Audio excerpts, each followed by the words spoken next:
Hemos esta entrevista a Fernando Porras-Isla, arquitecto de Santander que trabaja con su mujer, ¿no? Arantxa Lacasta. Así es. Tiene estudio en Madrid y ha sido el autor del reciente proyecto de Plaza España, que ha sido fruto de un concurso con una enorme participación pública. Sí, hablamos un poco de cómo se organizó eso, que es muy complejo, la verdad. Sí, nos interesa mucho ese tema porque el colegio ha reclamado un poco que el ayuntamiento tenga mayor participación e incluso los proyectos que no lleguen a ser de cuantía como para hacer un concurso, se opte por esa opción para que haya mayor participación y mayor conocimiento de la población también. Y bueno, pues nada, empezamos con las preguntas que nos hizo Lucía de Influyentes. Welcome Mother Nature, el proyecto de remodelación de la Plaza España, se inició antes de la pandemia, pero finalizará después de esta. Durante este tiempo se han evidenciado carencias y han nacido nuevas necesidades en las ciudades. ¿Sería diferente el proyecto de remodelación de una de las zonas más transitadas del país si lo iniciarais ahora? Yo creo que no sería especialmente diferente, porque el proyecto de Plaza de España es un proyecto, digamos, que tiene un cierto éxito garantizado al ser un proyecto que aboga por la disminución del espacio para el vehículo privado y el aumento del espacio para el peatón. Con la pandemia, ahora lo haremos, tenemos tiempo, con la pandemia ha habido, por un lado, muchos cambios que tienen que ver con la manera de trabajar de la gente, eso ha sido clave y yo creo que tendrá también repercusiones incluso en el mercado inmobiliario a medio plazo. La manera en que la gente se encuentra, donde lo digital ha empezado a tener una importancia que antes no tenía y hoy ya todo el mundo, como en este caso, en que estamos hablando a través de la red, la gente se comunica de una manera mucho más ágil, sin ningún complejo, a través de compartir pantallas, enviar correos, hacer meetings a través de Internet, etc. Por lo tanto, los espacios de trabajo han cambiado mucho. Pero, por otro lado, hay una tremenda avidez por encontrarse en el espacio público o por tener contacto, ¿no? Sí. Por lo tanto, el espacio público... Y además hay una derivada, yo creo que menos importante, y es el asunto de la distancia, ¿no?, entre las personas. Distancia que se ha cortado muchísimo a través de lo digital y nos quieren alejar a través de lo físico por un tema de salud, ¿no? Entonces, claro, el espacio público o la continuidad del espacio público, que es el trabajo que nosotros llevamos haciendo desde bastante tiempo, primero con Madrid Río y ahora con Plaza de España en la ciudad de Madrid, pues tiene ese éxito garantizado en el sentido de que es el lugar de encontrarse, el lugar un poco de la concordia, de la conciliación, el lugar que sustituye a lo mejor a los bares o a los restaurantes, que ahora están más limitados. Y, por tanto, el proyecto de Plaza España, que nació con una corporación municipal que estaba tratando de disminuir radicalmente el tráfico del automóvil privado en el centro de la ciudad, y aunque a la corporación actual no tiene exactamente la misma filosofía, pues está muy alineado con todos estos aspectos que tienen que ver con el disfrute de un espacio abierto, libre, con la atmósfera más limpia, etcétera, etcétera. Nosotros lo hubiéramos enfocado igual, yo creo que bastante igual. Quizá hubiéramos sido un poco menos ambiciosos en un tema de infraestructuras, porque en el concurso propusimos 2 túneles que a lo largo del desarrollo del proyecto hemos visto que no eran necesarios y que a pesar de que un proyecto tiene muchísima inercia como este, se ha podido reconducir y lo hubiéramos visto un poco mejor en ese aspecto de contenerse en los temas infraestructurales, pero el resultado hubiera sido prácticamente el mismo, porque esa contención ha venido ahora en el desarrollo del proyecto. Con lo cual, hablando de espacio público, de punto de conexión o de eslabón que conecta una gran calle comercial como es la Gran Vía con una zona muy monumental como es el Palacio Real o una zona recuperada como es Madrid Río, que es esta especie de pulpo o cabeza de pulpo que es Plaza de España. Plaza de España es una especie de cabeza de pulpo con unos tentáculos que unen estas cosas, pues hubiera sido casi igual, por la naturaleza de la pregunta que se hacía, ¿no? Que a mí me resultó muy curioso cuando explicaste, por ejemplo, vuestro proyecto Madrid-Río, la referencia que permanentemente hacéis desde vuestra intervención hacia el conjunto urbano y territorial, ¿no? Me llamó mucho la atención vuestra, de alguna manera, optimismo, esa voluntad y creencia de que las cosas irradian mucho más allá. Esa imagen del pulpo que actuando tiene ramificaciones y conexiones mucho más potentes, me parece que es urbanísticamente muy, Sí, muy porque visual, pero muy... claro, porque se apoya en cosas que vienen desde hace mucho, como los cuencas fluviales o Sí. como los caminos antiguos. O sea, Madrid, esto no lo conté en la charla que di en el colegio, pero Madrid al fin y al cabo tiene una forma que tiene que ver con cómo se conecta con el mundo. Madrid, que decide Felipe II colocarla en el centro de la península por cuestiones estratégicas, por cuestiones políticas, por cuestiones religiosas. Hay muchísimos factores por los cuales lo decide, pero tiene un punto de conexión con Galicia a través del puerto de Guadarrama, que lleva a Galicia y por tanto a América y por lo tanto al mundo, y por otro lado a través de Somosierra, que lleva a Irún y a Francia y a Europa, ¿no? Y esos dos elementos que tienen forma de Y, que van a dos puertos y que llegan al mundo, confluyen en Madrid y bajan al sur, ¿no? Entonces, claro, esta conexión existió. Las infraestructuras la quieren machacar o la han querido machacar cuando el coche era tan importante y están ahí como para recuperarlas. Por eso sí, tenemos ese súper optimismo de que se pueden recuperar, sí. Aparte, sí que yo siempre pienso que Madrid es una ciudad muy de encrucijada y sí que tengo esa sensación cuando la viajo con esa mentalidad, si se quiere, un poco pueblerina, de que estás en el centro de las cosas, ¿no? Sí, un centro que en su momento fue muy artificioso, porque podría haber sido Barcelona, por ejemplo, con su puerto, o Valencia, o lugares portuarios, podrían tener muchísima más conexión con el Mediterráneo en su momento, pero sí, fue esta decisión de un rey así tan adusto que cambia todo, ¿no? Bueno, el equipo redactor de Welcome Mother Nature habláis del proyecto como un tratamiento reparador, ¿no? Eso también tiene una sensación o una conexión muy importante con la situación actual, ¿no? De hasta qué punto pueden estas actividades ser terapéuticas para la sociedad y para el espacio en el que nos desenvolvemos.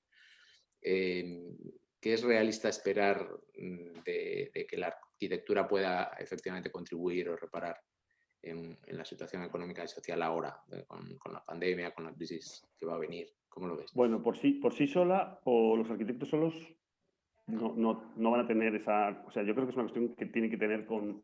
Si todos los arquitectos o los que trabajamos en el espacio público o en la promoción privada ponemos por delante un poco de nuestro enfoque la cuestión social, o sea, que formamos parte de un tejido complejo y que tiene que actuar de manera coordinada, pues sí que podemos llegar a contribuir a una cierta transformación, ¿no? Sí, el proyecto de Plaza de España, claro, y ahora no sé cuándo quieres que hablemos de esto, tiene mucho que ver con una demanda ciudadana que incluso luego eligió finalmente el proyecto que se tenía que construir. Tiene que ver con un aspecto básicamente de limpiar la atmósfera del centro de la ciudad y tiene que ver con como el eco, la consecuencia de un proyecto anterior que fue el plan especial que se realizó para regenerar el centro desde el río a través de posibles proyectos parciales, ¿no? Claro, todo esto no se puede decir que sean los arquitectos, sino básicamente es una cuestión de política ciudadana o de política que empieza desde arriba pero también actúa desde abajo, ¿no? Yo creo que solo actuando en las dos direcciones es como se puede transformar esta realidad, y los arquitectos formamos parte de un eslabón, pues tampoco de los más importantes, la verdad. En Santander... Quería plantear una... perdón. No. Disculpa, Moisés. Estaba pensando en, cuando apuntaste antes, que ahora mismo vivíamos cambios debido a esta pandemia en la forma de trabajar, pero hay una serie de cambios que se han ido acelerando previos a esta pandemia en los que tienen también que ver con el uso del espacio público, que son los modos de compra de las personas. Es decir, esa especie de transformación del espacio público urbano, en este caso, que ha sido siempre un lugar de generación prácticamente muy mixto en las ciudades, por lo menos españolas, en la que en casi todas las calles había actividad, en la cota cero tú veías siempre actividades que se desarrollaban y demás. Yo pienso que estamos ahora mismo asistiendo como profesionales y como observadores de una revolución en lo que es los modos humanos, y esa revolución va a tener un espejo tarde o temprano, seguramente más temprano que tarde, a pesar de la lentitud de muchas cosas, en la ciudad en la que estamos ahora mismo. Estamos, yo creo, en una transición grande, y es cierto que cuando planteas que este proyecto, y creo que es así, no habría sufrido grandes modificaciones en caso de hacerse ahora, sí es muy posible que cuando un proyecto de este tipo aborde cuestiones de uso de espacios, no tanto de esos grandes espacios de la ciudad, sino el resto, esos otros tentáculos que se van alejando, esos otros tentáculos ya no pueden ser igual. Bueno, de hecho ya no son igual, a pesar de que nada está cambiando al respecto. Habrá un momento en el que estaremos tan cerca, tendremos la espada tan cerca del cuello y la pared tan en la nuca, que habrá que hacer algún cambio al respecto. Pero eso tiene que cambiar. La estructura que tenemos ahora mismo parece que está obsoleta. No sé si tendrá retorno o no, pero parece de momento obsoleta. ¿Qué opinas sobre esto? Pues que tienes razón. O sea, los espacios comerciales, por ejemplo, de los que hablas, los espacios comerciales han cambiado, con independencia de la pandemia, y ahora con la pandemia mucho más, han cambiado radicalmente, porque ya nadie de una generación por debajo de 40 años quiere comprar en una tienda, sino que pueden ir a los espacios comerciales para experimentar cosas, no para gastar nada, porque lo van a gastar desde su ordenador comprando a través de Amazon, ¿no? Y eso además no... Por un lado, los comportamientos de la gente que ya tiene una cierta formación digital es un hecho absolutamente imparable, y por otro lado, a pesar de que hay una inercia enorme en los operadores comerciales, poco a poco se están dando cuenta de que tienen también que cambiar esos espacios, ¿no? Claro, ahora todos los grandes espacios comerciales ya no van a ser espacios de compra, van a ser espacios de experiencia. Nosotros estamos trabajando en el Estadio Bernabéu, estamos remodelando el entorno del edificio, y uno de los grandes, donde va a haber una de las mayores inversiones, es en todo el tema tecnológico. O sea, se va a hacer un gran estadio, se va a hacer más cómodo, se va a hacer un césped que sea el césped mejor del mundo, pero donde realmente está incidiendo más una institución como es esta, de nivel global, es en lo que llaman los EI, de electrónicos o de digitales, sport, o los actividades, los games. Es decir, que va a haber espacios donde la gente juega, por ejemplo, y juega al fútbol dentro de un equipo, pero está jugando virtualmente a través de una realidad aumentada o lo que sea, ¿no? O los grandes operadores comerciales como Zara, que al final lo que harán será lugares de experiencia. O sea, las grandes tiendas son lugares donde tú podrás tener unas sensaciones, irte a tu casa y decidir en tu casa lo que compras después de haberlas tenido, ¿no? Los bajos comerciales, muchos, por lo menos en Madrid, son pantallas digitales, ya no son escaparates. Todo esto incide en esa sensible piel que separa el edificio de la calle, ¿no? O lo público de lo privado. Y todo eso va a cambiar radicalmente. Pero sin embargo yo creo que el calor o el tacto o el olfato sigue vivo, sigue demandando, y no en absoluto va a ser algo que haga retraerse a la gente del uso del espacio público. Ahora, por ejemplo, estamos trabajando en un proyecto, que todavía no puedo hablar mucho de él porque estamos en concurso y estas cosas de la confidencialidad y tal, donde lo que nos piden es un espacio público muy de carácter comercial, y donde nos piden es invéntense cosas para que la gente venga, pero no venga a comprar, sino que venga solamente a estar. No sé si tiene que ver con la cultura o con un evento que al final se presenta algo inesperado. Sí, en ese sentido, Román, está cambiando ya, no es una cosa del futuro. Esa relación sí, ya estaba cambiando, pero... el que toma una decisión de comprar algo o de adquirir algo o de acceder a algo se produce a través de una experiencia que termina en la intimidad del ordenador o de la relación con el ordenador. Tiene que ver no sé si te referías a esto. Tiene que ver con la atención, ¿no? Más que... Sí, me refería un poco a esa noción un poco de cambio de estatus del propio espacio, ¿no? Hay una cierta, por un lado hay una desmaterialización del mismo, puesto que muchas cosas que sucedan en él serán ajenas a él, desde esa virtualidad de la que me hablabas o de esa interacción cibernética que puede cambiar, y sobre todo porque al final las ciudades que hoy vemos son el reflejo de nuestra actividad humana. y de nuestras, bueno, como resumiéndolo muchísimo, ¿no?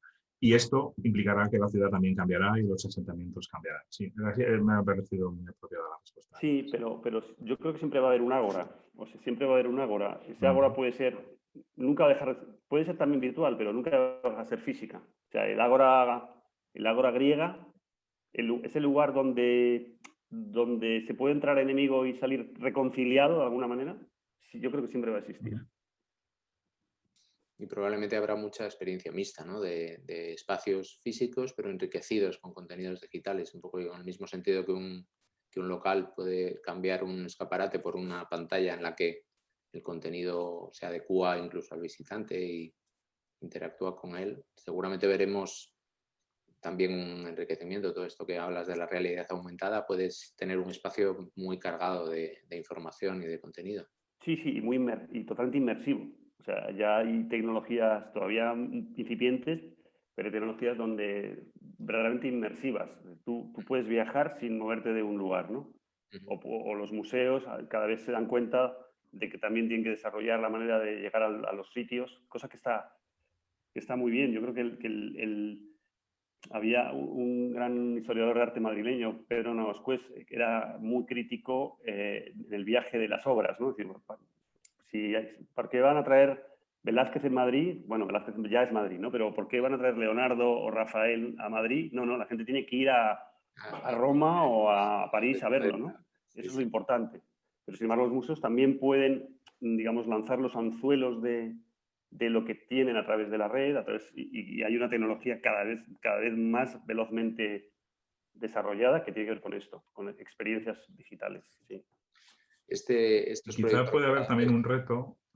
Perdona, en Santander también quizá vamos necesitando ya un proyecto reparador que reconstituya un poco el centro de la ciudad, que está sufriendo ese mismo proceso que tú dices, ¿no? Del centro se está viendo mucho con estos meses, que cantidad de locales vacíos, cantidad de contenidos del centro están perdiendo su lugar o están perdiendo su atractivo. Sí, es cierto, sí. Sé perfectamente que en Santander hay una tremenda crisis también de toda la actividad comercial.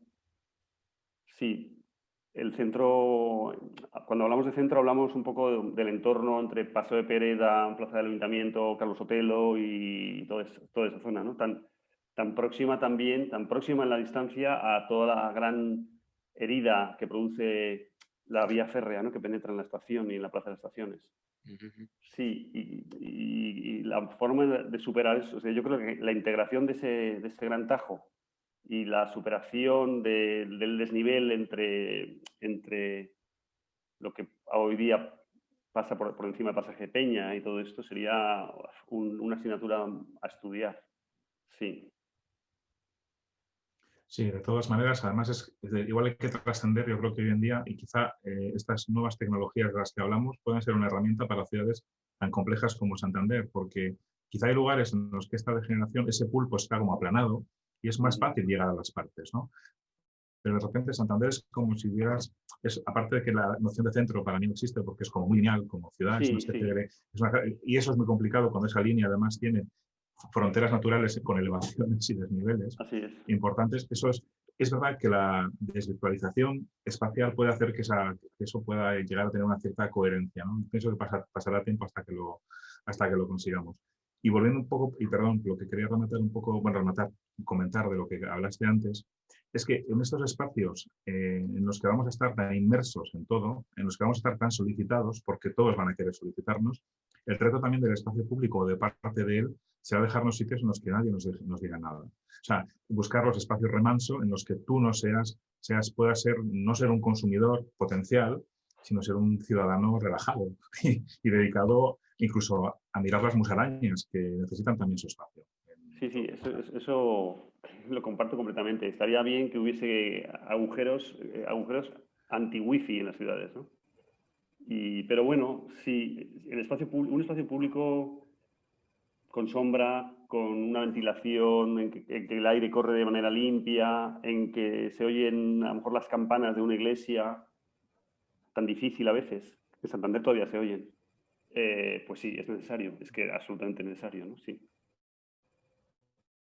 Bueno, ese yo creo que nunca va a desaparecer. De acuerdo. Esperemos, ojalá ya cada vez más.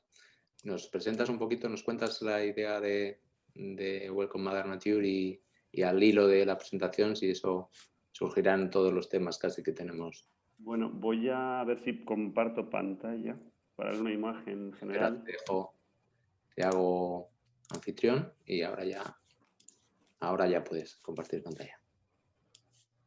Tienes un icono verde abajo de la pantalla. Sí, ahora, una vez que voy a pantalla, me salen aquí las pantallitas. Selecciona lo que quieres compartir. Sí, pero tengo que irme a mi... A la presentación o al escritorio. No, quiero irme a a un disco duro que tengo, que a ver dónde lo encuentro. A ver. ¿Qué tengo Abre el aquí? escritorio y Es que yo creo que primero tengo que tener abierto el disco duro, a lo mejor. No, no hace falta. Puedes compartir el escritorio y vemos a qué carpeta. Voy a archivos. No. Compartir sonido de la computadora. Compartir. A ver. Es que me salen pantallas como de mi... Son como iconos distintos de lo que tienes abierto en tu escritorio. Entonces puedes Sí, pero por eso quizá tengo que abrir primero algo. No hace falta. Puedes abrir. No. Habrá una que sea tu escritorio, que sea la vista de tu escritorio completo. Es la que no veo. Es la que no veo. ¿O alguna en la que tengas el gestor de archivos o así o no? No. No, a ver. Cancela entonces, abre la... Voy a abrir la presentación. Abre la presentación y luego ya vuelves a dar a compartir pantalla. Sí, yo creo que estaban abiertas cosas, las voy a cerrar.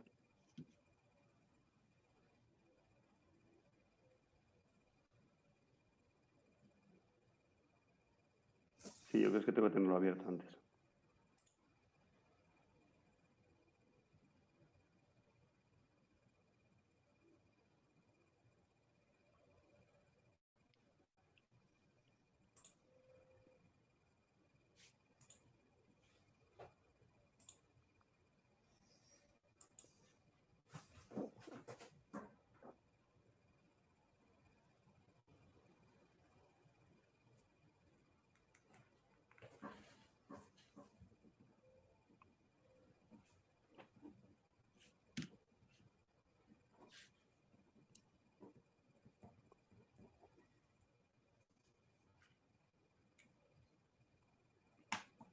Bueno, voy a abrir una presentación.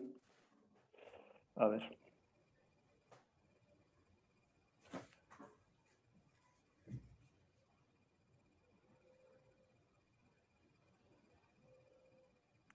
¿Qué veis? ¿Veis algo? Pues sí, se ve la Plaza de España y sí, se ve bien. Sí. Vale, muy bien. Bueno, este es uno de los paneles de un curso en donde se ve un poco la interacción global. ¿Veis el ratón? Por aquí. Sí.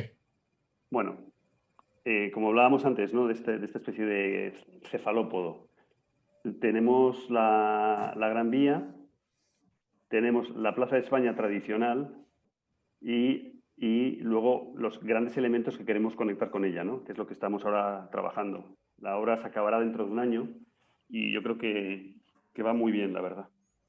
Con alguna sorpresa de la que hablaremos antes, porque han aparecido restos arqueológicos de bastante interés.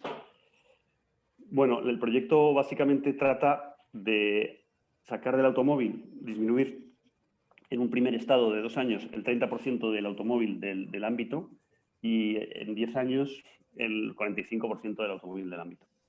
Esto significa que la Plaza de España, que hoy día es un rotor de tráfico, ahora vemos alguna planta, pues deja de serlo, tiene 2 lugares que sí conectan con las vías de circulación rodada, pero los otros 2 lados dejan de tener tráfico rodado. A partir de ahí se plantea una conexión peatonal extremadamente eficaz con el Palacio Real, que está aquí a la derecha de la imagen, incluyendo esta zona aquí que no sé si conocéis en Madrid, que son los Jardines Sabatini, que son unos jardines que se hicieron entre el año 33 y el año 53, claro, por la guerra civil, no sé, que sustituyeron a un enorme edificio que había aquí, que eran las caballerizas reales, que se construyen a final del siglo XVIII, con Carlos III y Carlos IV. en la guerra, en la Segunda República, se demuelen y se hace un jardín que queda muy deprimido respecto al viario. Nosotros, a través de una operación topográfica, que ahora hablaremos un poquito de ella, integramos esos jardines en la ciudad, digamos que quedan tan integrados como está esta parte arbolada de la plaza, y luego, mediante la construcción de dos pasos inferiores de automóviles, pues conectamos hacia el Templo de Voz, que es hacia el noroeste, y hacia la Plaza de Oriente, que es hacia el sureste, y luego hacia el oeste, que es el Campo del Moro, que es un lugar que no es propiedad municipal, es propiedad del Patrimonio Nacional, y conecta directamente con Madrid Río. La plaza tiene dos caracteres muy claros, que son un espacio para organización de eventos cívicos, de estos eventos que o bien pueden estar muy organizados o bien pueden ser absolutamente informales. O sea, aquí pensamos en los dos casos de los que hablábamos antes, que de repente el Ayuntamiento de Madrid quiera organizar aquí la gran asamblea con la Real Academia en torno a Cervantes, o que los ciudadanos se organicen y hagan un evento por sí solos, ¿no? Aquí había varios ejemplos en estos diagramas superiores. Esto es el mercado de artesanía que se produce todos los años aquí, o la finalización de la cabalgata del Día del Orgullo, que también pensamos que debe finalizar aquí, bueno, o un lugar para jugar los niños de manera organizada o para organizar asambleas. Bueno, esto es lo que siempre cuento, ¿no? Que al final lo que estamos haciendo es tratando de desvelar una red que está debajo del suelo, que está ahí y que a través de pequeñas operaciones se convierte en una red continua que comunica tanto con los valiosísimos suelos del norte, el Monte del Pardo, como con la Vega del Jarama. La plaza tiene un trabajo muy importante bajo rasante, que es conectar con un túnel existente que pasa hoy por el Palacio Real con un nudo central y luego sacar los automóviles hacia el oeste y hacia el noroeste. Y todo esto es con un nuevo trazado bajo rasante.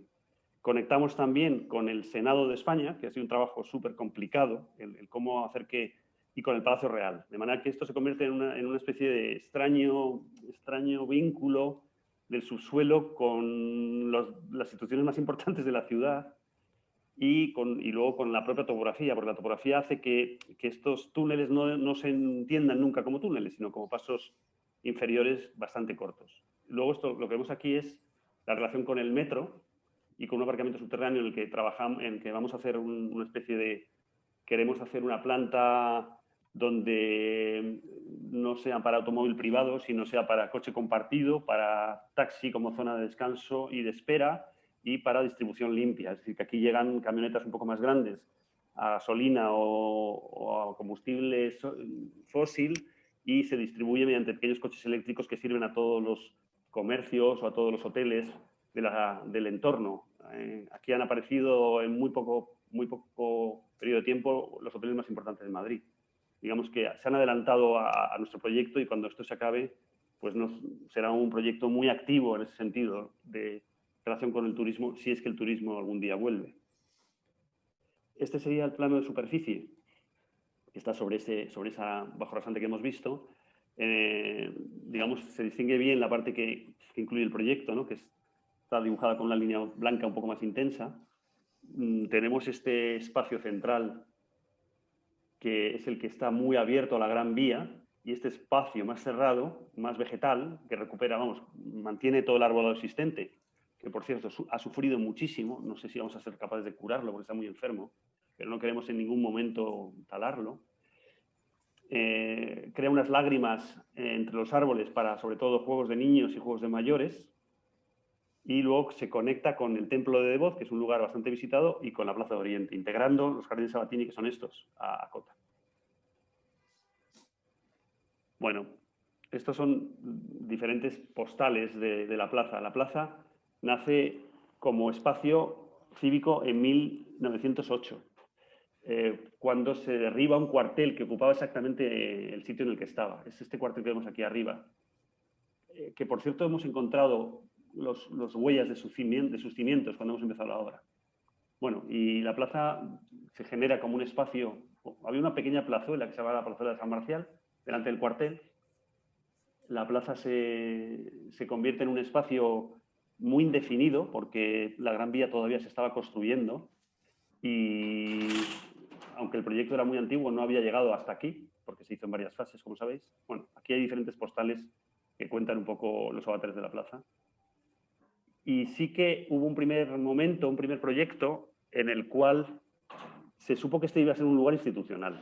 O sea, un arquitecto municipal de la primera decenio del 1900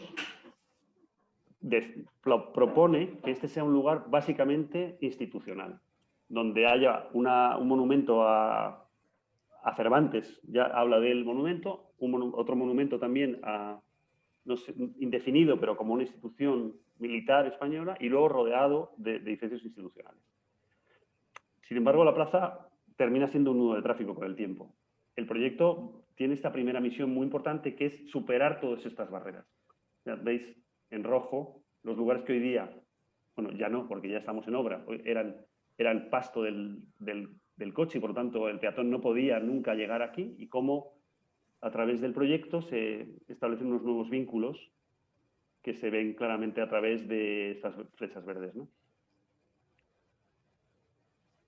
Bueno, estos son los diferentes itinerarios que la plaza va a proporcionar, ¿no? Arriba no se ve muy bien, pero son los pocos minutos que a través de cada itinerario conectamos el Palacio Real con el Templo de Devoz, el Edificio España con la Plaza de Oriente, bueno, cómo el peatón y sobre todo la gente que lleva ruedas, porque tiene una dificultad de movilidad, o porque llevan un carrito, o porque llevan una maleta, en minutos, con pendientes que nunca superan el 5%, alcanzan todos estos lugares. O sea, hemos tenido que trabajar mucho las líneas topográficas y la superficie, la evolución de la superficie, para que esto fuera posible, con pequeñas operaciones topográficas. Así será la plaza a través de las estaciones del año. Se ha seleccionado, hay ahora mismo unos 800 árboles en el entorno y nosotros vamos a poner otros 1000.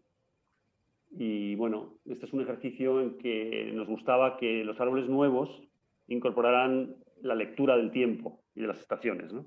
Entonces, en esos dibujos de arriba veis la diferencia cromática desde muy roja en otoño, muy azul en invierno y muy verde en primavera.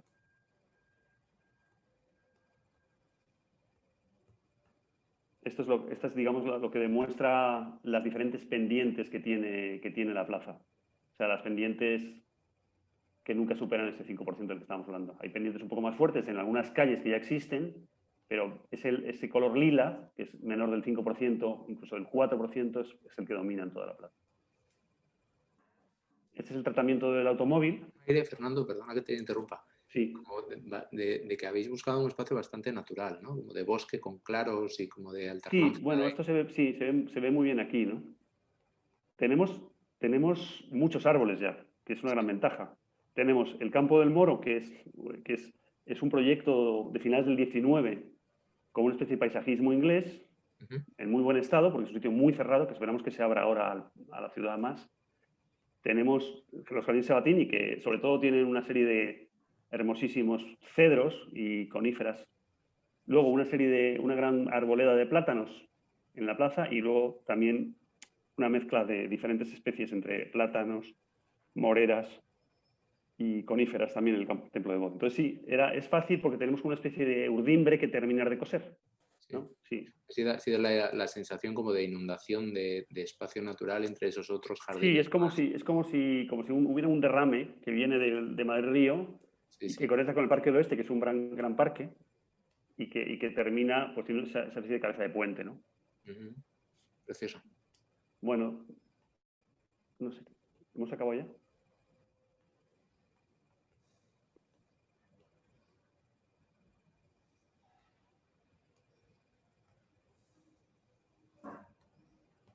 Estas son imágenes virtuales construidas con Rhino, es decir, que responden a una realidad.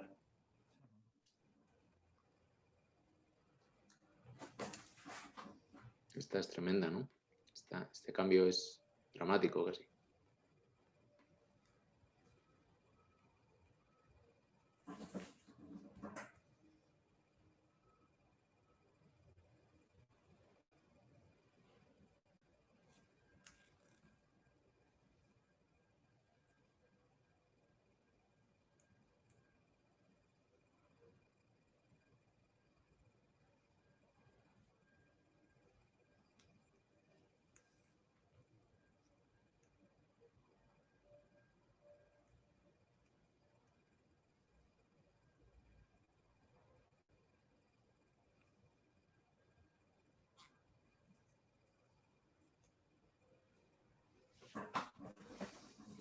Llama la atención ese uso topográfico, que parece que hay algunos en los que no se puede casi leer que haya debajo una comunicación.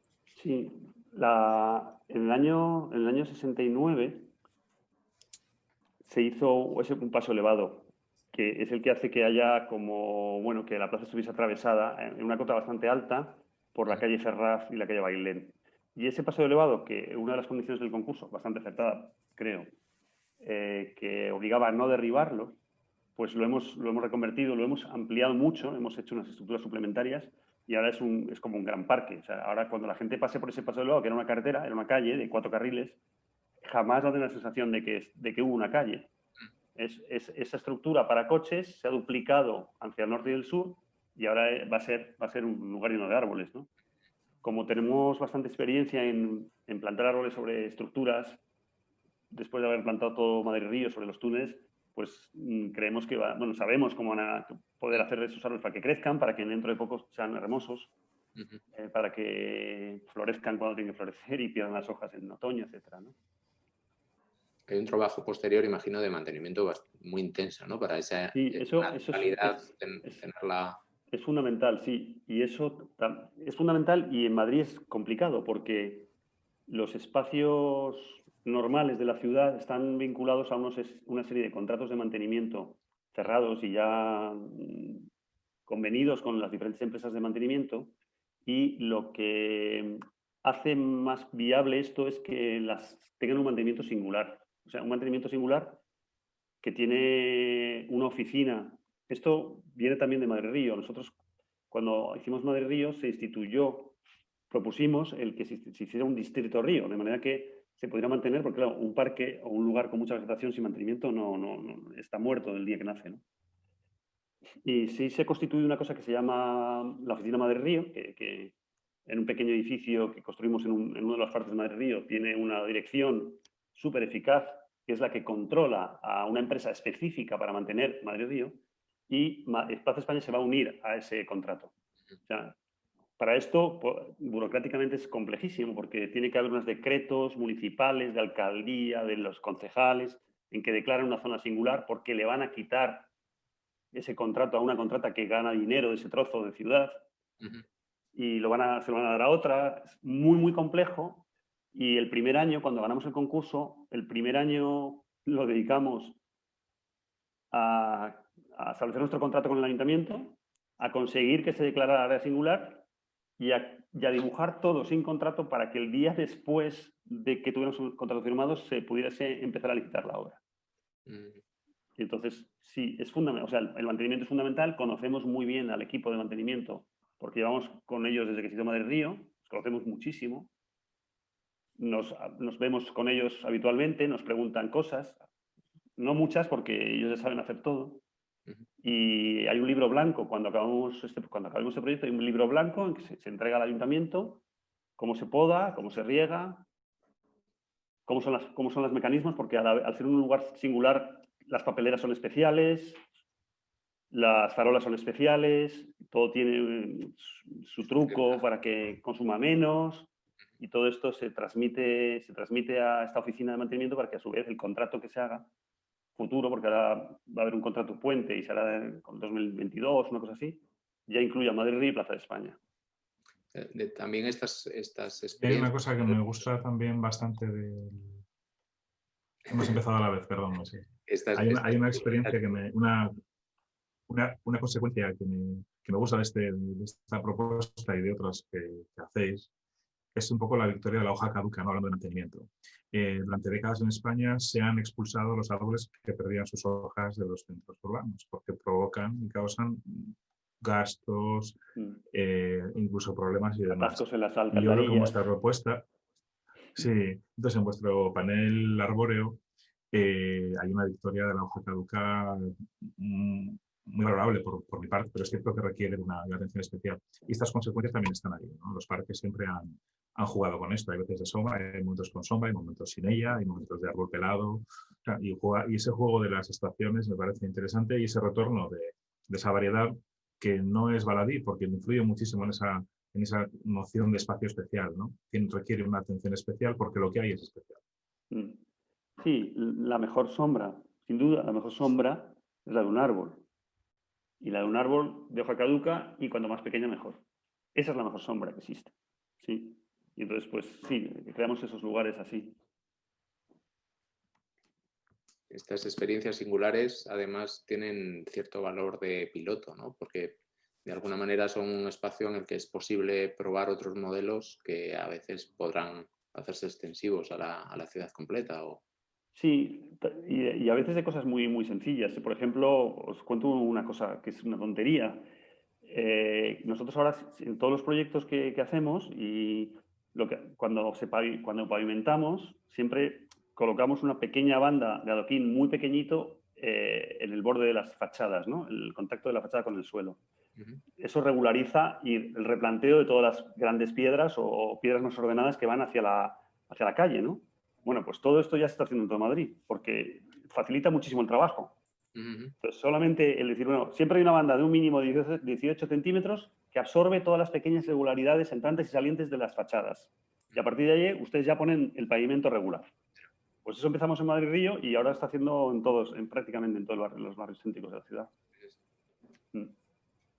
Hay un aspecto que llama mucho la atención, que es esa renaturalización también del espacio urbano, ¿no? Incluso la permeabilidad de los pavimentos, la capacidad de que nuestras calles empiecen a ser espacios más agradables para lo que decías, para que la gente simplemente esté, independientemente de que luego compre o no compre o haya actividad comercial o no, otros usos que todavía están por definir. Sí, no sé en Santander, pero en Madrid ya hay una ordenanza bastante avanzada en eso, que obliga a la permeabilidad del suelo en unos porcentajes bastante grandes.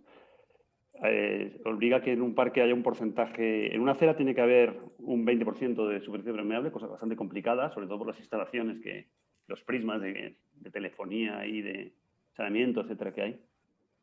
Pero, y el 35% en espacios ajardinados, ¿no?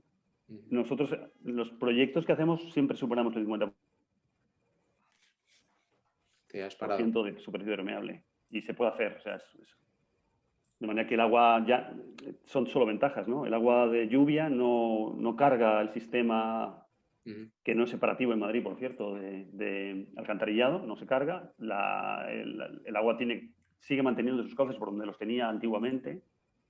Sabéis que Madrid es un sitio donde el agua es importantísima en el subsuelo.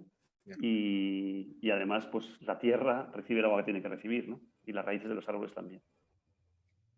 La movilidad también parece que es algo que, bueno, nos has explicado, ¿no? Que este aparcamiento va a funcionar como un hub de última milla para la distribución de productos y para un poco intercambio de metro con coches. Sí, tenemos 2 líneas de metro, tenemos unas 12 líneas de autobús. La Gran Vía es un lugar del taxi tradicional que queremos que deje de vaciarse taxis vacíos para que estén ahí. Y ese centro de distribución urbana limpia de kilómetro vago final. Esto es una puerta de lo que se llama Madrid 360, que era el antiguo Madrid Central. De manera que es un punto, sí, es un punto para experimentar también los cambios de modo de transporte. Modalidad de transporte. Sí, y no deja de ser un sitio súper rentable también. Es un aparcamiento municipal, pero que yo creo que no va a perder nada de rentabilidad con esto. Es una gran suerte poder trabajar en un sitio así, que tiene tantas ventajas. Sí. Román, no te oigo. Y aprovechando un poco también no sé si me oís, perdón. Aprovechando un poco, ¿ha sido posible aprovechar cosas, elementos que estaban... Has tenido muchos enemigos que desplazar en cuanto a elementos singulares o no? ¿Qué permanece? ¿Qué reutilizas? ¿Cuál ha sido...? Si has podido reutilizar elementos. Yo me estaba preguntando, incluso el propio monumento está donde ha estado siempre, va a estar... O sea, sí, ¿qué te habría gustado que no estuviera, por ejemplo?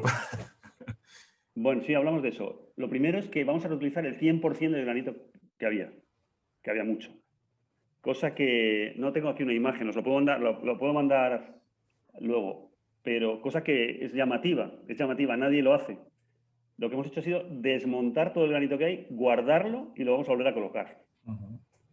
A veces son piedras que pesan más de media tonelada, ¿eh? O sea, que es una cosa épica.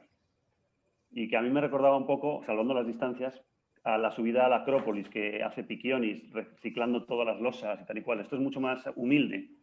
pero podemos decir que el 100% del granito se reutiliza. El que había también en paredes, en muros, cuando hemos desmontado muros también se convierte en pavimentos, se convierte en revestimientos. Eso por un lado. Por otro lado, el arbolado se mantiene totalmente. O sea, algún árbol se ha talado que estaba muy enfermo o alguno estaba en algún sitio imposible, pero el arbolado también para nosotros es básico el que se mantenga. El monumento, por supuesto, se va a mantener y nosotros queremos darle una vuelta contemporánea que no sé si nos van a dejar, de momento no nos dejan, y es el monumento, no sé si lo tenéis en la cabeza, es un monumento bastante, vamos a decir, no me parecería el maravilloso monumento del mundo. Es un concurso que se hace en 1916, que gana un proyecto que es bastante criticado porque es demasiado historicista y demasiado clásico para la época, y que evoluciona y que no se termina hasta 1960, una cosa así. Ya lo acaba el hijo del que ganó el concurso, que es un escultor que se llama Lorenzo Cuyo Valera, y su hijo Francisco Cuyo Valera lo acaba, ¿no?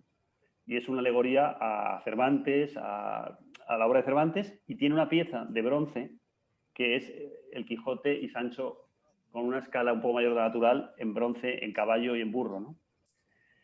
Y entonces ese Quijote y Sancho se ha movido un poco, como pasa en otros monumentos de Madrid, a través del tiempo, hasta en distintos sitios, siempre al lado muy cerca del monolito que constituye la pieza de piedra. Nosotros queremos darle la vuelta al caballo y al burro, de manera que en vez de mirar hacia el oeste, miren hacia el este. Y en vez de recibir a la gente que antes venía de la Estación del Norte, que ya no llegan nunca, reciba a la gente que viene de la Gran Vía. Y que en vez de estar en un pedestal, un pequeño pedestal, esté en el suelo. De manera que es el Quijote y Sancho pues, más accesibles, ¿no? Bueno, todavía nos queda un enorme recorrido para que eso sea así, porque tenemos todas las dificultades del mundo. Yo creo que lo voy a conseguir, pero ya de cuándo. Y luego hay otra cosa muy interesante que hemos reciclado, que es los restos arqueológicos que no tienen un grandísimo valor histórico o artístico, pero sí lo tienen patrimonial y como testigo de un momento, ¿no? Nosotros hemos trabajado con la Escuela de Arquitectura para hacer el proyecto, con el Departamento de Ideografía Gráfica, con el que hemos colaborado en otros casos, para establecer una cartografía histórica muy precisa cada 50 años desde 1600, para introducirla en el estudio histórico del proyecto. Entonces teníamos cada 50 años los estratos de lo que estaba pasando en la Plaza de España. Nosotros tenemos una cartografía histórica de esta zona de Madrid muy, muy buena, porque está muy cerca del Palacio Real, y por lo tanto es un sitio muy estudiado desde siempre. Y sabíamos que podía aparecer debajo de la calle Bailén la estructura del antiguo palacio de los secretarios de Estado, que eran los primeros ministros de Carlos III y Carlos IV, porque se demolieron 2 crujías de un palacio existente, dejando las otras 2. Y se demolieron y pensábamos que se podían haber demolido todo menos lo que había bajo rasante.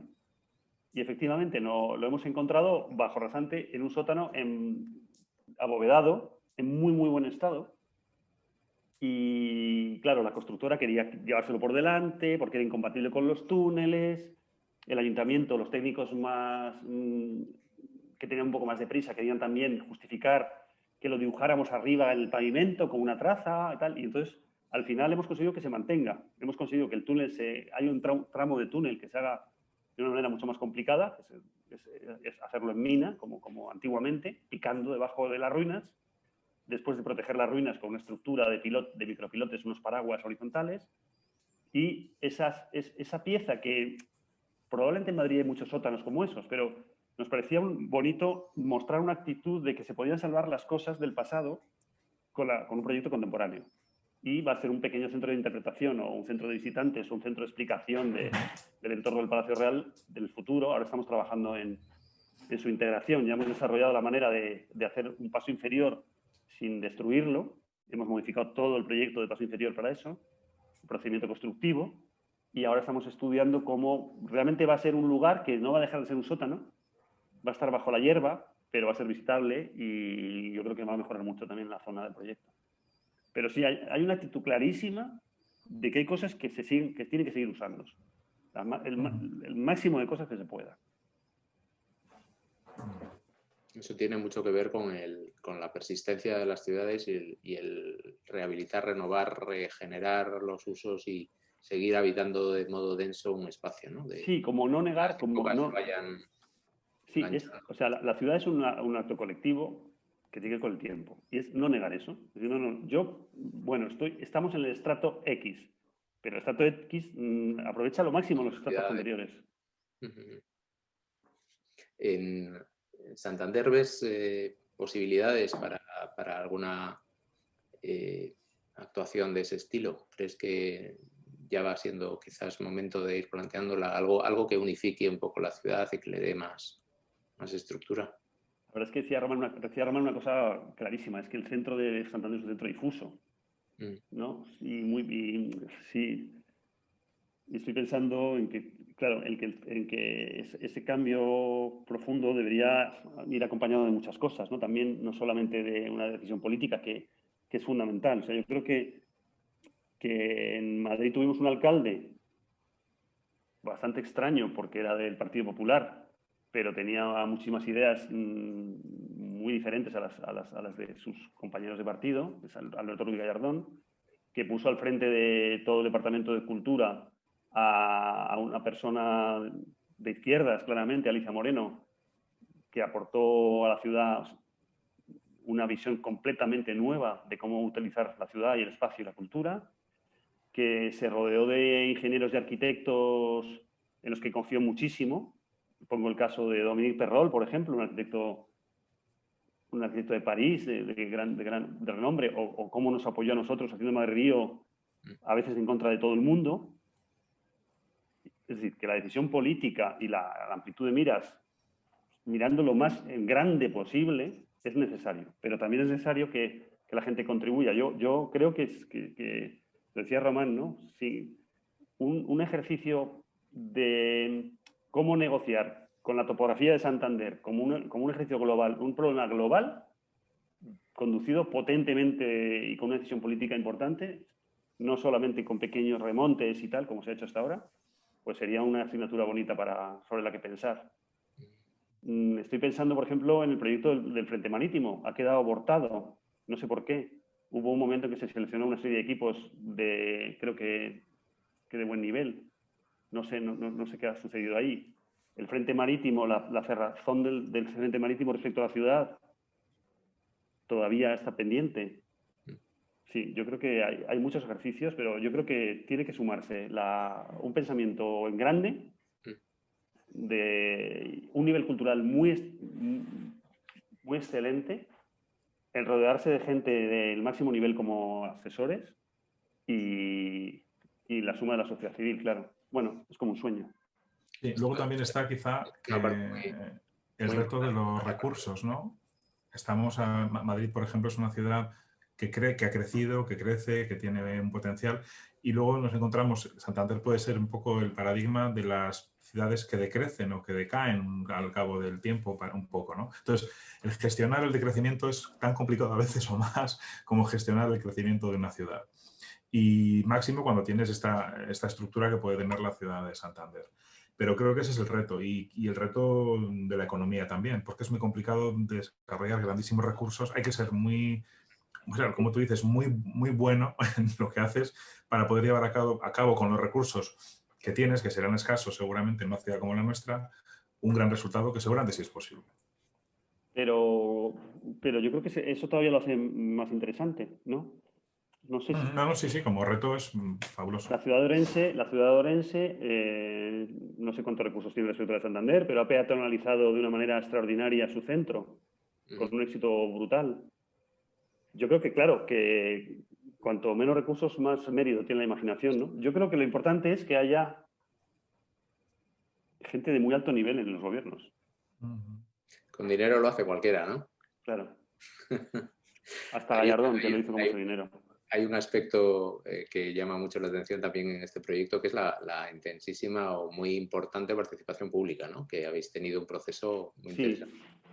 Sí, eso ha sido, lo voy a contar, pero yo tengo también cierta crítica, porque lo he experimentado de cerca y lo he vivido muy de cerca, aunque creo que las intenciones eran muy, muy buenas. El gobierno de Carmena sí quiso claramente destacarse y quiso hacer este proyecto como una bandera de participación pública. Invirtió bastante recursos en eso también.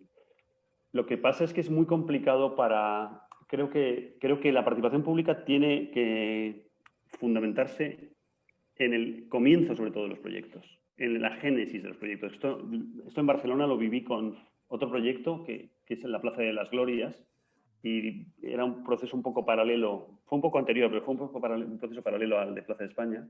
Es un problema parecido.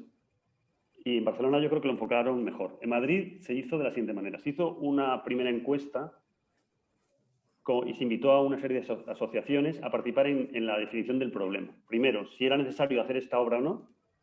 Y segundo, qué era lo importante para que los concursantes tuvieran en cuenta. Pero eso se hizo con muy poca colaboración por parte de las asociaciones. O sea, las asociaciones, a pesar de que Carmena pues, era un talante muy distinto al que había habido antes, con Ana Botella, y que yo creo que sí que tenía en cuenta al asociacionismo y a los diferentes colectivos, ecologistas, ciclistas, asociaciones de vecinos, de comerciantes y tal, muchas de ellas se desmarcaron de este proceso de manera dramática, incomprensible para mí. No sé muy bien por qué, se desembarcaron, y esa primera encuesta de trabajo que identificaba los problemas y lo que se quería de la plaza quedó muy disminuida, participó muy poca gente. A pesar de eso, se lanzó el proyecto y se dio mucha cobertura a que la gente eligiera el proyecto técnico. Pero eso me parece muy difícil. Es decir, que había 100 proyectos cuando hiciste una primera fase para que la gente, todo el mundo, pero solo a través de Internet, pudiera elegir y votar un proyecto. Claro, 100 proyectos es imposible. Es imposible. Yo, que estaba concursando y que soy profesor, me tomé el trabajo de mirarme los 100 proyectos.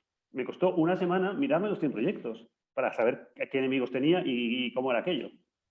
Una persona normal es imposible que mire los 100 proyectos. Solamente ve una imagen o una sugerencia. Bueno, a lo mejor eso vale.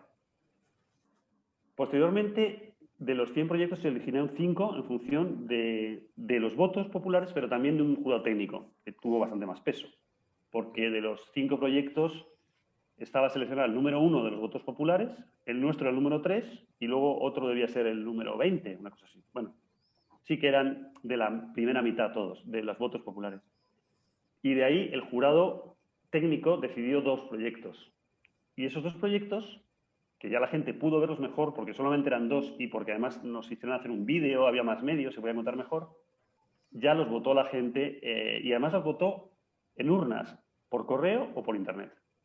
De manera que de los votantes de la primera fase, que todos eran menores de 45 años, los votantes de la segunda, más del 50% tenía más de 60 años, cosa que me parecía maravillosa. ¿Por qué? Porque pudieron votar por correo, pudieron votar en urnas, se aprovechó para preguntar otras cosas que tenían que ver con la ciudad, fue una encuesta muy bien montada, pero al final fue decidir entre 2 proyectos que yo creo que cualquiera de los 2 hubiera sido bueno, ¿no? Ya había habido un jurado técnico que los había... Y nosotros ganamos con una enorme mayoría porque teníamos más árboles, básicamente por eso, creo yo. Y porque teníamos un vídeo más pensado para la gente. Nosotros, cuando concursamos y ya estábamos seleccionados para la segunda fase, como hemos hecho muchos concursos y hemos perdido muchísimos, pues también hemos ganado alguno, pero sobre todo hemos perdido, pues sabemos un poco de jurados y tal. Y entonces decimos, vamos a hacer el concurso con 2 maneras de contar las cosas. Una para el jurado técnico y otra para la gente. Y el concurso se contaba de 2 maneras, paralelas. Y como tenía más árboles, ganamos, estoy seguro.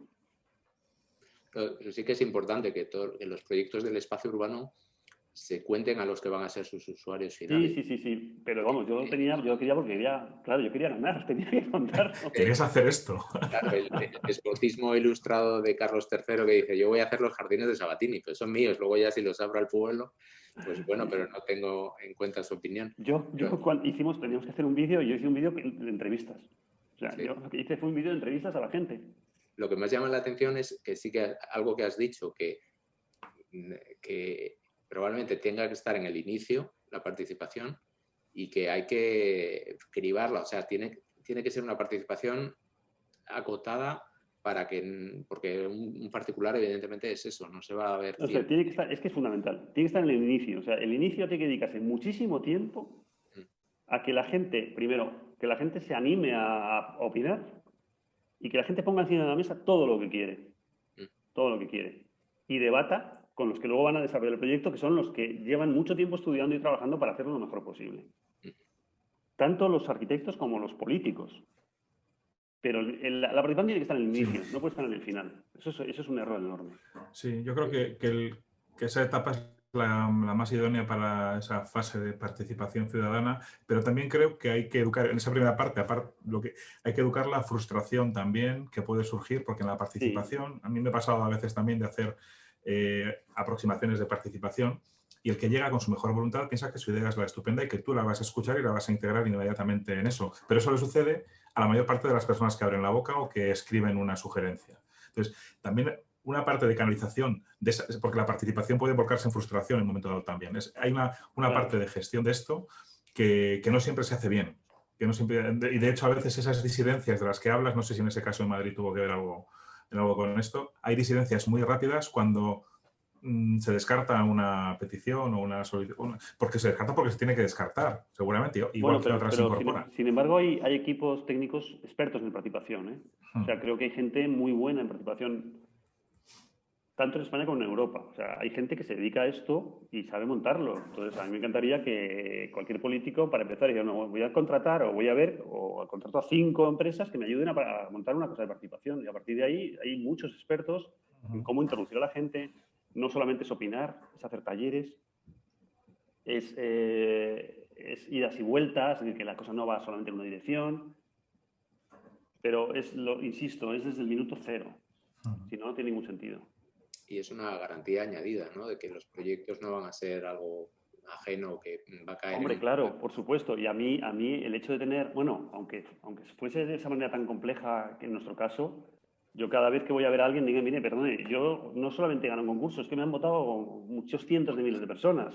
No voy a cambiar nada de lo que usted me pide que cambie, no lo voy a cambiar. De alguna manera refuerza el proyecto, pero también le aporta, pues eso, una autoridad o un soporte, ¿no? Que yo creo que es importantísimo, ¿no? Para que la ciudad se sienta partícipe también de la ciudad en la que habita. Sí, y además, yo creo que el espacio público es un entorno en que esa participación luego puede convertirse en modo de gestión. Es decir, que yo creo que para nuestra plaza, que es una plaza vacía, es un círculo de 75 metros de diámetro, que es como la Plaza de Mayor Salamanca, o sea que es, para que os hagáis una idea, donde puede pasar de todo. A mí me encantaría que pasara de todo porque la gente lo quiere y lo decide. Y muchas veces que lo deciden de manera organizada, pero con independencia del ayuntamiento y de todo. Nosotros ahora hemos conseguido que nos encarguen un trabajo que es el pliego de condiciones de uso de la Plaza de España, que nos lo ha encargado la Junta de Distrito. Y ahí va a estar eso. O sea, va a estar, bueno, yo estoy emocionado con ese encargo, porque no solamente es hacer el proyecto, sino luego decir mi opinión de cómo debe usarse y qué condiciones debería tener para usarse. Y una de las cosas es que esté abierto a la participación, que esté abierto a la decisión colectiva. De alguna manera, eso es la esencia de la plaza. Una pregunta, sin empañar el cosmopolitismo que nos caracteriza, me gustaría saber si tú reconoces en este trabajo o en otros que tú desarrolles, pero en este en concreto del que hemos hablado, alguna referencia relativa a nuestra tierra, ¿no? O sea, y yo soy muy cosmopolita y creo que tenemos millones de referencias. Si tú has encontrado algo en tu referencia personal, en tu formación, en lo que corresponde a tu marco de trabajo y de referencia, si has encontrado algo en ese lugar que te ha recordado a nuestra tierra. No, yo solamente lo que digo es que claro, todos los proyectos que hago tienen que ver con todo lo que yo tengo en la cabeza, que es como un retablito que todos tenemos ahí lleno de cosas. Algunos tenemos muchas, otras pocas. Muchos de mis dibujos de la Plaza de España, ahora hablaré un poco del equipo que lo está haciendo, porque parece que lo he hecho yo y no lo he hecho yo soy un pequeño agente ahí. Están hechos en Santander, o sea, físicamente. O Madrid Río, o sea, hay dibujos que yo recuerdo perfectamente de Madrid Río, están hechos en una casa que tengo, dibujando y copiando un seto que había en tal sitio. O sea que yo creo que es al revés. No es que yo haya encontrado cosas, sino que estas cosas van conmigo de alguna manera y van en todos los proyectos. Los que hago aquí y los que hago fuera. Y claro, sí, claro, como es una cosa que a mí me tiene una cosa que impregna mucho, pues yo creo que está presente. Hombre, en Madrid hay una cosa que es que el puente más antiguo de Madrid es el puente Segovia, que es de Juan de Herrera, nada menos. O sea que es muy cantado, ¿no? Y no sé, yo creo que todo está un poco en todo, y todo está en nuestros orígenes, nuestra manera de pensar, en lo que leemos, etcétera, ¿no? Pero no te diría que, sinceramente, no he encontrado nada que digas, ah, esto tiene que ver con la montaña. Vale, gracias. Seguramente lo más montañés que hay es llevarse puesto, ¿no? Exactamente. No, quería hablar del equipo. El equipo o sea, todos estos proyectos son unos proyectos colectivos, en los que además intentamos que no se note la firma de nadie. O sea, que sea una cosa como que la ciudad es un poco natural. Que pasan las cosas porque están ahí, o porque has llegado ahí, las has analizado, tú eres una especie de editor de una cosa, ¿no? Este proyecto lo hemos hecho con Arantxa Lacasta, que es mi socia desde que fundamos el estudio, y con Lorenzo Fernández Ordóñez, que es un arquitecto que también es ingeniero, que de una saga de los Fernández Ordóñez, su padre fue catedrático en la Escuela de Caminos de Estética y fue además presidente del Patronato del Prado. O sea, es un extraño ingeniero muy, muy, muy humanista. Esos han sido mis socios principales en el proyecto. Y luego trabajamos, como en todos estos proyectos de gran escala, trabajamos de una manera súper vinculada con ingenierías, botánicos, ambientalistas, gente que tiene que saber de movilidad, gente que tiene que saber de paisaje. Son equipos a lo mejor de 100 personas, 50 personas, que coordinamos nosotros, y de los que hay que hablar siempre porque es un trabajo muy, muy colectivo. Luego hay que llegar a una complicidad con la empresa constructora, que a veces es dificilísimo, porque ellos tienen otros intereses diferentes, pero también se alcanza en cuanto empiezan a ver el valor de lo que estás haciendo. Y insisto que es una cosa en que no debería, para nosotros el espacio público no debería tener firma. Debería ser una especie de reacción química entre una demanda, un contexto y alguien que quiere poner un poquito de orden ahí. Como una especie de pequeña combinación de 3 elementos que dan lugar a otra molécula distinta. Pura alquimia. Sí, pero a lo mejor no tan mágica, más física, más científica. Química. Más científica. Pero feliz, en cualquier caso. Yo creo que... Feliz. Nosotros tenemos también, nosotros en nuestro estudio lo pasamos muy divertido. Todos los chicos que trabajan con nosotros son arquitectos de menos de 30 años, e ingenieros, y la mayoría son chicas, además. Y se divierte mucho la gente, mucho. Para mí lo más importante es divertirnos con lo que hacemos. Hombre, en el fondo es muy bonito. Es muy divertido. Participar en un edificio que tenga esa mentalidad, ¿no? De que de las aportaciones de mucha gente puede surgir un proyecto. Pero yo, por otra parte, lo veo muy unitario. O sea, sí que veo que tenéis una sintonía muy grande dentro del equipo, pero no parece que haya nada que no sea...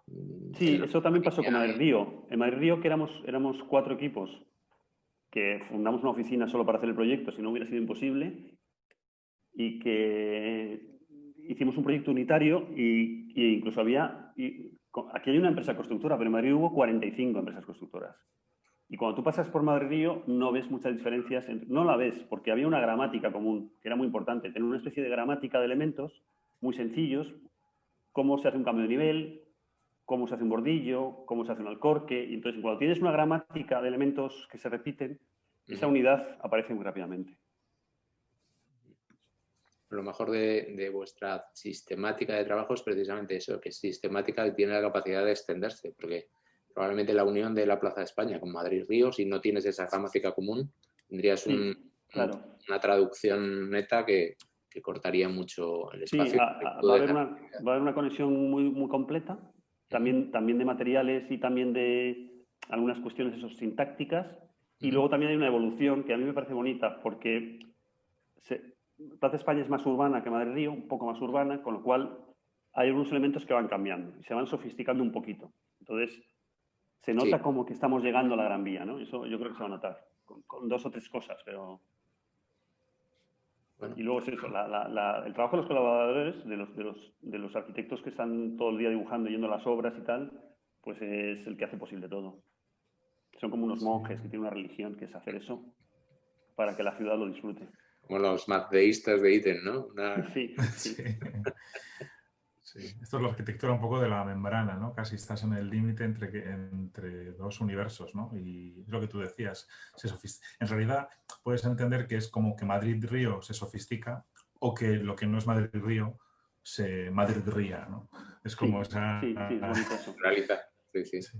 Es bonito eso. Sí, es bonito. Hay una cosa de Madrid Río que no cuento nunca, pero que es una tontería, pero me parece que ahora lo voy a contar. Es que Madrid Río es la primera vez en mi vida que he hecho un proyecto que se ha convertido en nombre de estación de metro.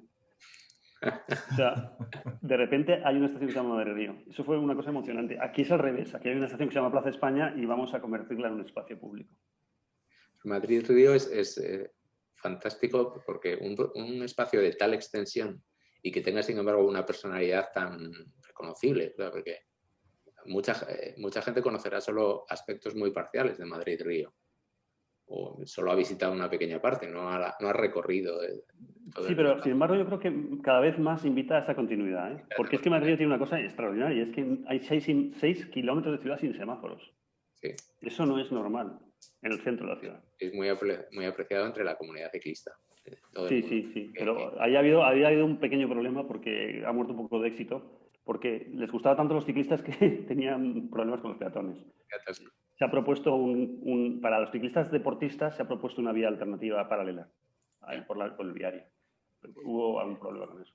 El tema de la integración de la movilidad,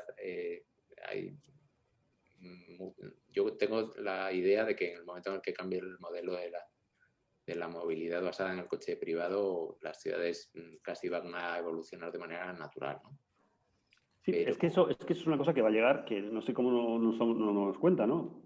Es una de las grandes críticas que hago yo a la M30. O sea, la M30, que ha hecho posible Madrid-Río, las vidas de las infraestructuras mínimas son 50 años. Igual que los edificios que tienen una decenal y tal, una infraestructura siempre debe revisarse cada 50 años. Te has quedado detenido, Fernando. La inversión que se hizo para eso es fácil de criticar, ¿no? Y es verdad que el automóvil privado ya va a cambiar. Lo que pasa es que las ciudades...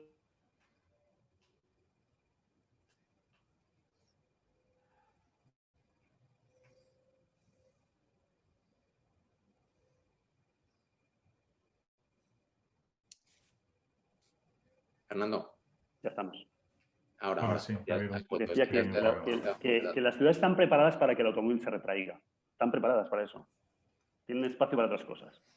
Y lo que era antes una avenida para unos coches de caballos con un bulevar en el centro, el bulevar desapareció porque venía más coches, pues ya volverá al bulevar otra vez. Volverá. No se te oye. No se te oye ahora, Tim. Tienes el micrófono apagado. Otro espacio. Probablemente el bulevar tenía la referencia a ese espacio de caballos y ahora vamos a tener un espacio más estancial, más rico. Sí.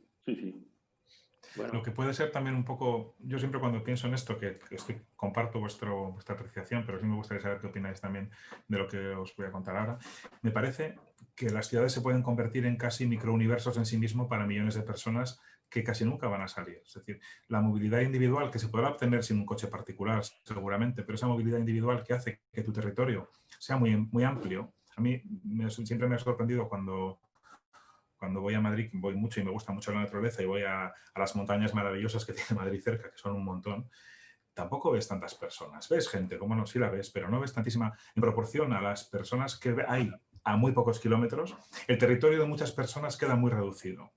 Y me parece que esa vertiente de casi de un control poblacional en ámbitos en los que no te puedes mover muy bien, pero dentro de un espacio relativamente pequeño, a mí no me parece un poco distopía, cárcel de oro casi, no sé, ahí confieso que tengo algo en mí que me inspira cierta rebeldía. Román, te he perdido un buen rato. Perdón, no sé, no... Sí. No, hablaba... A lo mejor es que tenía mala conexión de internet o algo así yo. No sé, ¿me oyes ahora? Sí, te digo. Vale. Estabas hablando del microcosmos como que... Sí, no, que de repente estas ciudades que estarán tan bien conectadas en sí mismas y ciudades grandes como Madrid o medianamente grandes como Madrid estarán muy conectadas, sin esa movilidad individual quizá puede hacer que el territorio que ocupamos sea como muy controlado y muy muy cerrado. Y contaba el ejemplo de que yo voy mucho a Madrid, me gusta mucho la naturaleza y voy a las montañas que hay estupendas cerca de Madrid y no me encuentro en proporción tanta gente como me podría esperar teniendo millones de personas cerca. Y es que hay muchas personas cuya movilidad no individual cada vez es menor. Cada vez menos gente tiene esa posibilidad de irse en cualquier momento a cualquier sitio que esté a 50 kilómetros de su casa o a 25 o a 30. O sea, no te digo ya a Roma a ver una pintura, ¿no? Pues puede ser otra cosa. Pero creo que puede haber una tendencia que para mí yo la veo un poco distópica de ámbitos urbanos súper desarrollados, maravillosos, en los que estamos muy encerrados los individuos. Entonces, Pero tengo esa vertiente. sí, yo creo que eso debería superarse un poco. O sea, yo creo que esto de la pandemia, y hay gente, conozco a gente que lo está haciendo, que ha invitado a la gente, por ejemplo, a andar más, a caminar más. Creo que las ciudades, por lo menos Madrid, desde luego, tiene una imposición cultural de que Madrid es un coto cerrado por las propias infraestructuras. Que Madrid es un recinto amurallado porque está rodeado de M30, M40, M50. Y yo creo que estaría bien que todos tuviéramos en la cabeza la idea de que podemos salir andando de la ciudad. De que la ciudad es un ámbito confortable, pero que siempre cualquier mamífero como nosotros tiene la capacidad de recorrer el camino hacia el exterior, hacia la afuera. O sea, creo que es bueno que todos tuviéramos la posibilidad de pensar que somos capaces de alcanzar el afuera. Y no has ido a la Sierra de Madrid en 10 fines de semana, a lo mejor, porque yo voy y hay muchísima gente, ¿eh? No, sí, pero en proporción no es tan, no, que no es tanta. O sea, bueno, yo no sé, mi sensación es que en proporción no es Tú vete tanta. a Y es hacer verdad que hay mucha gente que se... un fin de Sí, semana. sí, pero me refiero, pues bueno, da igual, tampoco es No, lo interesante de en esto. todo caso creo que hay que andar mucho. Creo que hay Sí, que andar eso mucho cada sí, vez más. yo no estoy de acuerdo totalmente. Y Sí. creo que toda gente de todas las edades. Y Lo que creo la que visión el de la hecho de ciudad, caminar, es un hecho cultural, Ujú. intelectual. la visión del caminante es otra, además, es completamente distinta del que haces un movimiento Completamente distinta. Y diario. lo que se produce cuando andas en la percepción de todos los sentidos y en tu propia manera de pensar.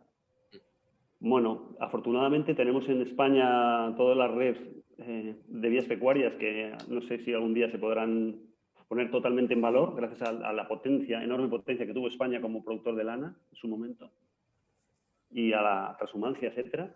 Por otro lado, hay una red de caminos y de senderos y de una red de grandes recorridos que ya España pertenece a la red europea. Es decir, que sería magnífico que la pandemia nos ayudara a eso, a empezar a caminar. bueno, el Camino de Santiago está súper poblado. Bueno, yo creo que tenemos que salir de las ciudades también.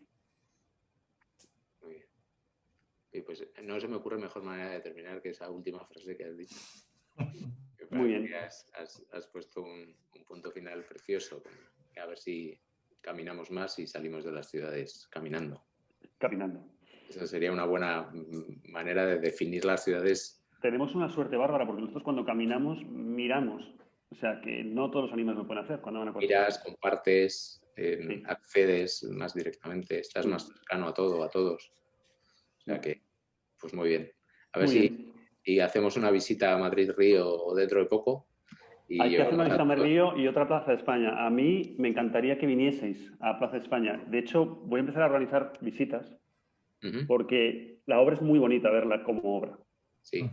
Porque ahí además está en estado en que en un sitio estamos excavando, en otro sitio estamos haciendo ya el túnel, en otro estamos pavimentando, en otro sitio estamos plantando. Y es como una especie de lección bonita para ver cómo se hacen las cosas. Pues quedamos... Pues no dejes de contarnos eso.